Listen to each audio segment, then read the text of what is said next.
10,500 camera લગાવશે। Vadodara, Surat સહિત રાજ્યના 54 શહેરોમાં સીસીટીવી લગાવવામાં આવશે। રાજ્યમાં એન્ટ્રી તેમજ એક્ઝિટના 80 પોઈન્ટનો સમાવેશ થાય છે।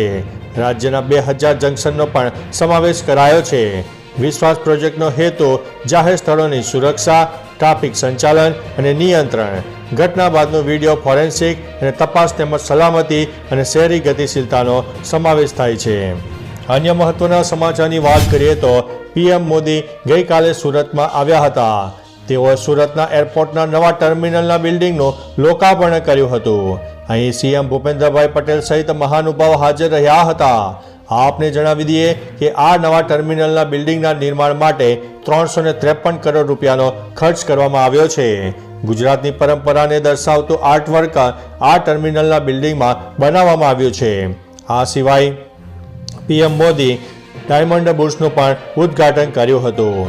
અન્ય મહત્વના સમાચારની વાત કરીએ તો ભારતીય યાત્રી માટે વિશ્વના ઘણા દેશોએ તેના દરવાજા ખોલી દીધા છે। કેન્યાએ આ સપ્તાહે ભારત ઉપરાંત વિશ્વના પાસપોર્ટ ધારકો માટે વિઝા આવશ્યક સેવાઓને સમાપ્ત કરી દીધી છે। આ સપ્તાહે ઈરાને પણ તેના દેશમાં આવતા 33 દેશોના યાત્રીઓ માટે વિઝાની જરૂરિયાત નાબૂદ કરી દીધી છે।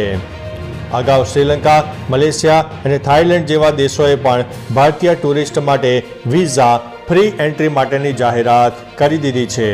તો ચાલો મિત્રો, ફરીથી દેશ અને દુનિયાના સુપરફાસ્ટ સમાચાર લઈને મળતા રહીશો। ત્યાં સુધી અમને રજા આપશો। નમસ્તે।